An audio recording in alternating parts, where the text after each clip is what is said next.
একটা পেজ থেকে 2টা জামা অর্ডার করছিলাম খুব শখবশত।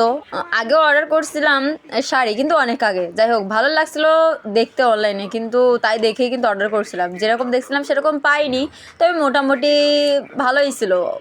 যখন ডেলিভারি দেওয়ার কথা ছিল 4 দিনের ভিতরে, কিন্তু খুব তাড়াতাড়ি চলে আসে। আমার কাছে কিন্তু টাকা ছিল না।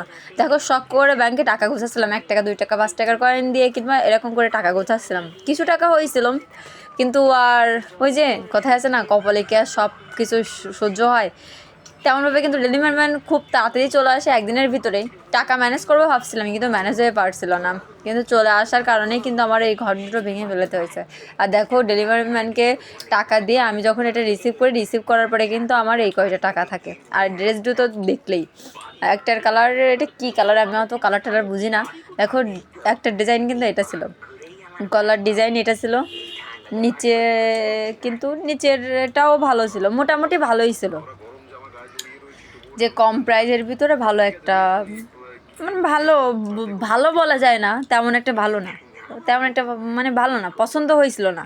কিন্তু ভাবছিলাম এত ঘরটার ভেঙে যখন টাকা মানে নিয়েই গেছি, তখন ফেরত দিই কী করে, এর জন্য আর কি নিয়ে নিয়েছিলাম। যাই হোক, একবার ভালো নিতে কী হয়েছে, হারবার চেষ্টা করব। সো কেউ মানে অনলাইন থেকে কিনলে অবশ্যই বুঝে শুনে দেখে শুনে কিনবেন। আর আমার ভিডিও পেতে, আর আমার ভিডিওগুলো যদি ভালো লাগে, আমার ভিডিও পেতে অবশ্যই সাবস্ক্রাইব করে রাখবেন। আর ভালো লাগলে অবশ্যই লাইক কমেন্ট শেয়ার করে পাশে থাকবেন। So thank you so much everyone. সবাই ভালো থাকবেন, সুস্থ থাকবেন, সুন্দর থাকবেন।